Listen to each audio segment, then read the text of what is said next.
আগে তো দিনে 2-1টা খাইতাম, এখন কি পুরো প্যাকেট লাগে নাকি?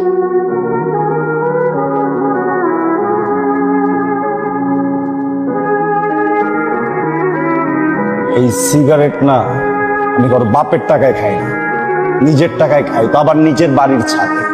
কারো বাপের যদি কোনো সমস্যা থাকে না, সেজন্য চুপচাপ চলে যায়, কিন্তু আমার সিগারেট নিয়ে যেন কথা বলার সাহস না পায়। আগে তো বেয়াদব ছিলি, এখন কি ভদ্রতা খেয়ে ফেলছিস? হ্যাঁ, খেয়ে ফেলছি। আমার পেটে প্রচুর ক্ষুধা, আমি সব খেয়ে ফেলতেছি তাহলে।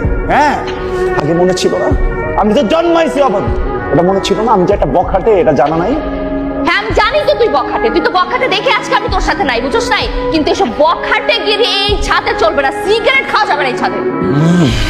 এই এলিয়েন, এই এলিয়েন বলবি না।